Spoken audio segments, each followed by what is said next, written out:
Hey guys, in the last lesson of this series, we talked a little bit about how to get kind of a signature Joe Bonamassa or Eric Johnson sound in your playing by throwing in groups of 5 into your pentatonic scale sequencing. In this lesson, we're going to take a little look into the world of pentatonic scale substitution. And don't be scared if you don't understand what that means. It's going to be really, really simple. Let's say we're in the key of G, and we're playing over a G chord, and we're just playing a G major pentatonic scale. Plain, simple, easy. Now, if you want to get a little bit different sound out of your pentatonic scales, you can do what's called pentatonic substitution. And in this case, it's really easy because all you're going to do is count 5 away from whatever chord you're playing over. If you're playing like in a major key, whatever major key you're playing in, count 5 away from that. So G, A, B, C, D. All you're going to do is use the pentatonic scale, the major pentatonic scale that's based on the D chord, the one that's 5 away from whatever root you're playing over. Take that pentatonic scale and mix it up. Throw that in there with it, and you can get a lot different sound that doesn't quite sound just like you're running a G major pentatonic scale up and down. And I'll let you get a kind of an idea what that sounds like. Here you go. So if you're playing over a G chord and using just a regular G pentatonic shape, you can use the D major pentatonic shape too to give it a little bit different color. Now, here's your G chord. Try to remember what that sounds like. I'm going to move up here and play just a regular D major pentatonic.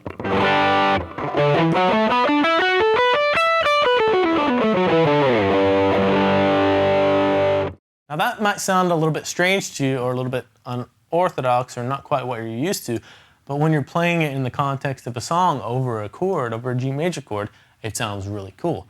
And the first step to being able to do kind of pentatonic substitution like this is switching back and forth between whatever chord you're playing over, like a G major pentatonic scale, and changing to a D major pentatonic scale whenever you can. So the first thing you want to do to start using stuff like this is just play your G major pentatonic.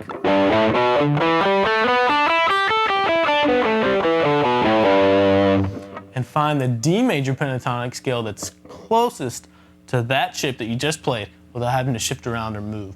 And the closest one here starts on the 5th fret of the A string with your pinky. I'm going to play this shape right here.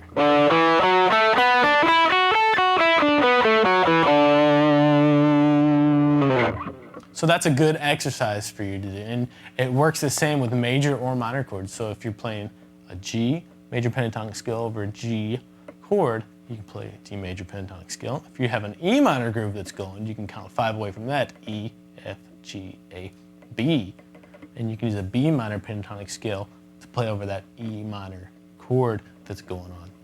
And one thing, instead of just playing the scale all the way up or down and then switching pentatonic scales and playing that one all the way up or down, one thing that's really cool to do is come up with licks that kind of alternate back and forth really quickly in between whatever 2 pentatonic scales you're mixing up. And I wrote a lick for you that incorporates the G major pentatonic scale and the D major pentatonic scale, so you can get an idea of what it really sounds like and how to really use this concept in a real world kind of a context.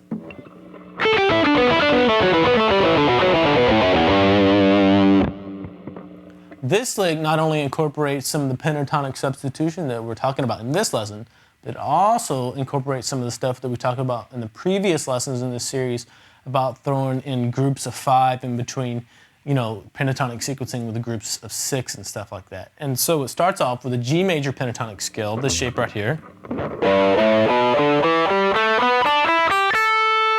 And it starts off on the very top note of that scale, the 5th fret of the high E string with your pinky. You're going to play 5 notes descending from there.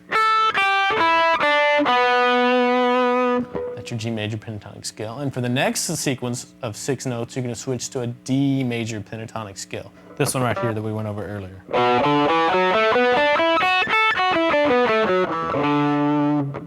And so once you play those first 5 notes in the G major pentatonic scale, start on the 5th fret of the B string with your pinky and play 6 notes descending out of that D major pentatonic shape. Then go back over to the G string on the 4th fret with your 3rd finger and play 6 notes descending out of the G major pentatonic shape.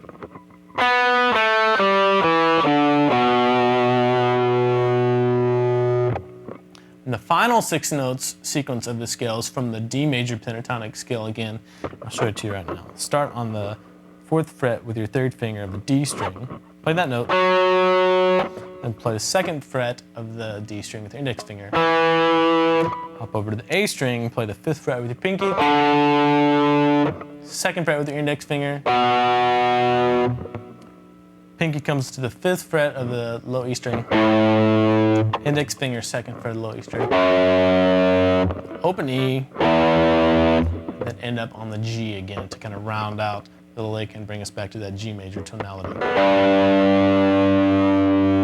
And if this is moving a little bit too fast for you, don't worry, the tab is provided for you below. So let me play this lick slowly for you so you can get a real good idea of what's going on and how quickly we're really changing between G major pentatonic and D major pentatonic.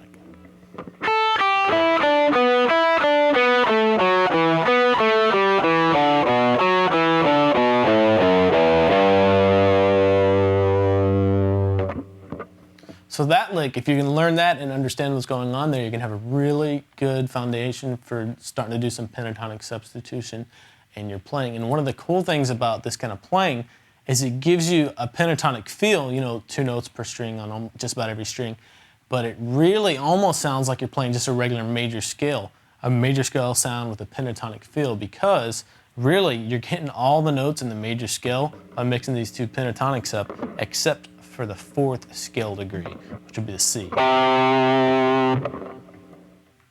So again, if you haven't downloaded the jam track that I made for you, you want to do that. And like I said earlier in the lesson, this doesn't just apply to major pentatonic scales, you can do it with minor pentatonic scales too. So that first jam track that we're talking about is in kind of an E minor. So what you can do is you can, improvise an E minor throughout that. But you can also throw in the minor pentatonic scale that's 5 away from the E, which is E, F, G, A, B. So you can throw in that B minor pentatonic in there too. So if you can go up your E minor pentatonic scale, come down your B minor pentatonic scale. That's a really good way just to start practicing this concept and start getting that under your fingers, and then you can start making up some really cool licks for yourself using this idea.